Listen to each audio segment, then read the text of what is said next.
I want to tell you about one of the most interesting films of the past decade, called Menashe. It's the story about a man who recently lost his wife and Jean dezelfde. Ze takken niet dezelfde, aber das Leben braucht weiter umgehen. And as a result, Menashe's son, Ruvain, doesn't live with him, but with Menashe's brother-in-law, Isaac. The community in which he lives has a strict standard that children must be raised in a two-parent household.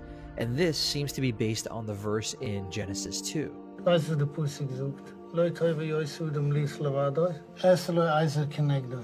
Und ich schon auch geschmiss beim Reden. In this video, I want to explore this movie, which shows us how this man is dealing with his tragedy, the loss of his wife, retaining custody of his child, and how to be a functioning member of his community.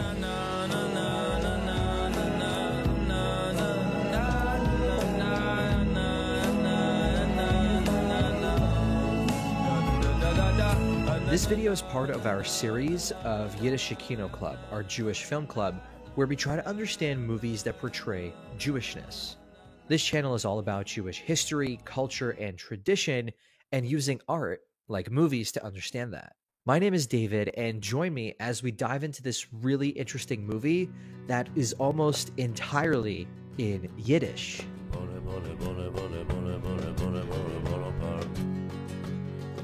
To understand this film and the community, we need to take a step back and look at how this movie was made. The director of this film is a man named Joshua Weinstein, who, up until the creation of this film, was a documentary filmmaker. Weinstein had grown up in New York. So I started YouTubing, which everyone should do, and I found Danny Finkelman. And Danny Finkelman is the Michael Bay of Jewish music videos. And they're incredible. They're called Sparks Next. You should Google them when you go home. But these are like epic music videos, all with Haredi, ultra-Orthodox Jews in it. Sparks Next, the company run by Finkelman that makes these Hasidic videos, particularly for me, the Lipa Schmelzer videos, is something that I grew up on and has shaped me as a person and my sense of creativity and my love of Jewishness. So the story is that Weinstein got in touch with Finkelman and through his connections into the Hasidic world met Menashe Lustig, who shared with Weinstein his story about being a widower in the ultra-Orthodox community in New Square in upstate New York. Now, Menashe Lustig had been posting videos on YouTube since 2009, and so at this point, when the film was being made 15 years later, Lustig had earned a reputation online as a talented comedic actor.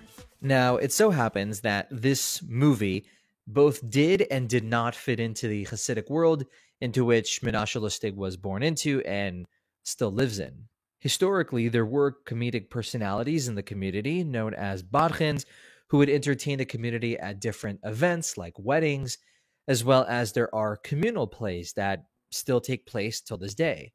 However, this film had two extra components which made it a little different than everything else. The first is the role that the internet played in the making of the film behind the scenes, and second is the fact that this film would be viewed not just by community insiders, but also by outsiders. And so before we move on, I just need to take a moment and point out that the videos created by Finkelman and Lipa Schmelzer and Menashe Lustig shouldn't just be taken for granted, but rather should be seen as artistic acts of courage. The fact is that in many Orthodox communities, the internet is seen as a purely corrupting influence that has only negative effects on the Jewish community. You can learn more about this perspective in the documentary on this channel about the Citi Field Internet Asifa in 2012. This event was where 60,000 Orthodox Jews gathered into two stadiums in New York, and they publicly banned the internet for anything except the workplace. However, although these bans are still technically in effect until today, in practice, they couldn't really be enforced completely. And so many people, even in the Hasidic community, have access to the internet beyond just for work. And so I mention all this just to point out that the fact that someone like Menashe Lustig could exist and become popular, and this film could be made with him, just shows how much of a role the internet really plays in Orthodox Jewish entertainment. And we get little glimpses into the rigidity of this community that Menashe lives in at various moments. My personal favorite is a moment where, however, to Menashe, these arguments don't really hold sway because he is still emotionally processing all the things that happened with his wife and this new situation with his son.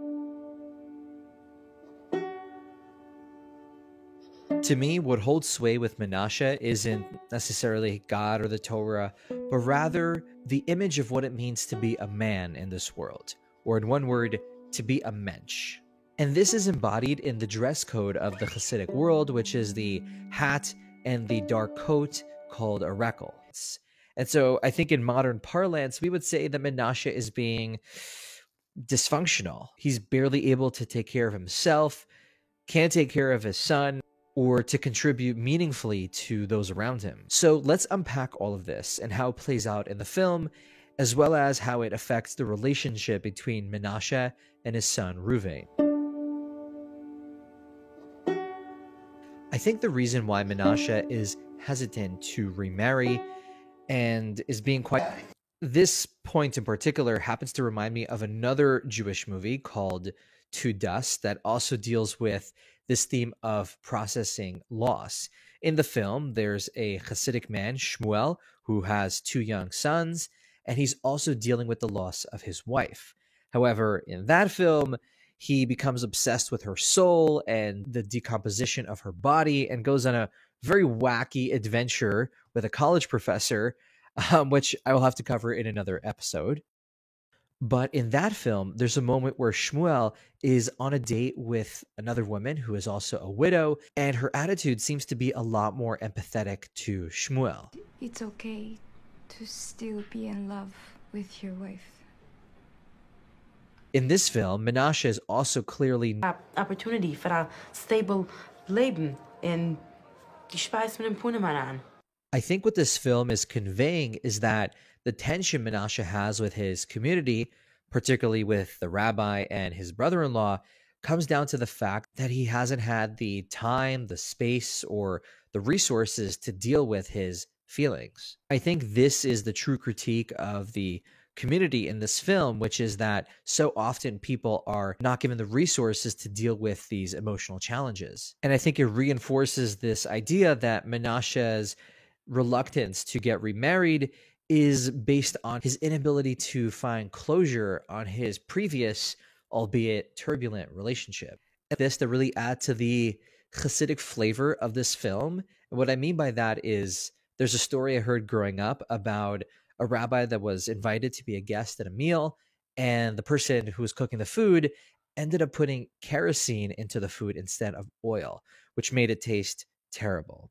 And yet the rabbi ate up all the food on his plate and said, wow, that was so good, in order to protect the host's feelings.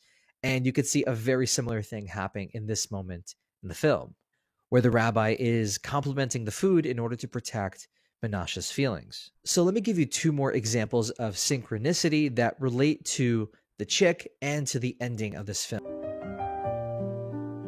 Now, I'll be honest, when this film first came out, I didn't really know what to make of it. In fact, I found it a little bit strange to hear a story about a single father in the Hasidic community. And after watching it the first time, my initial take was that this was a story about tradition versus modernity, where Menashe wants to process his grief and raise his son on his own terms, similar to the theme found in a movie called American Pickle, where in that story, Herschel Greenbaum wants to process the grief, the loss of his family, by going to shul and saying prayers in the cemetery, while his great-grandson, Ben Greenbaum, wants to process the loss in his own more modern way. However, at this point, I think you'll agree with me that this film is actually making a much broader point, past tradition versus modernity.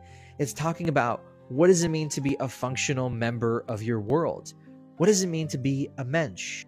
And as a result, this film resonated with a lot more people, where this film, almost entirely in Yiddish, was viewed by a semi-mainstream audience, and allowed Menashe Lustig to go on to have other roles in modern Yiddish films. This connects us to an interesting topic that I've only recently begun to learn about and appreciate, and that is Yiddish theater and Yiddish film. At the end of the 1800s and beginning of the 1900s, this culture was captured in several films that were made both in Europe and in America. Some of the more famous Yiddish films from this time are The Dybbuk from 1937.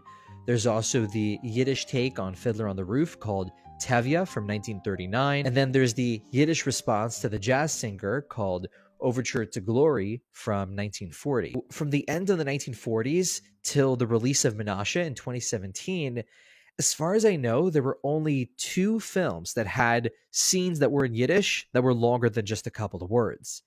The first is a film from 1975 that happens to be my favorite film ever, called Hester Street, that happens to have many scenes in it that are completely in Yiddish. There's also the film A Serious Man that has an opening scene that is also entirely in Yiddish. And so that makes Menashe one of the first films in almost 6 decades to be made almost entirely in Yiddish. Since then, there have been other pieces of film that have scenes that are completely in Yiddish.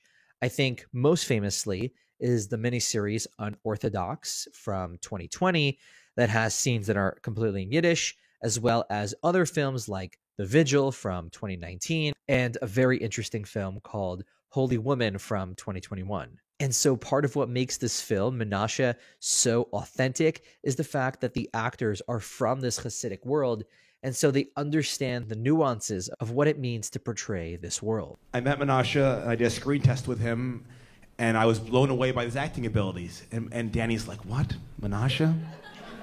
What do you want with that schlub? And I'm like, what attracted me to a lot of the actors were just like something specific, some personality, something that was so alive that captured in camera. But if you passed it on the street, you know, you would just avoid your head. And it's something about like what we'd avoid our heads to. That's what I want to point the camera at. To me, the story of Menashe is about portraying the very real struggles to be a human set within the Hasidic world of Borough Park, Brooklyn. It presents these challenges in a genuine and realistic, albeit sometimes in a critical way. And I think the fact that it chooses to be so truthful inspired these other films and also inspires me to do the same on this channel. Thank you for watching to the end of this video. If you enjoy Jewish history and culture, then be sure to check out other episodes in our Jewish Film Club, Yiddish Kino Club. Many of our episodes so far have been focusing on this theme of tradition versus modernity, as well as finding Jewish identity and integrating that in the modern world. And in the future, I hope to turn to movies that deal with the Jewish perspective on processing loss, just like in this film of Menashe. I also had the opportunity a few months ago to do a walking tour of Borough Park, which is the neighborhood in which this film was shot, so be sure to check that out as well. If you're interested in Jewish history and culture, then you, my friend, are in the right place. My name is David, and welcome to this channel.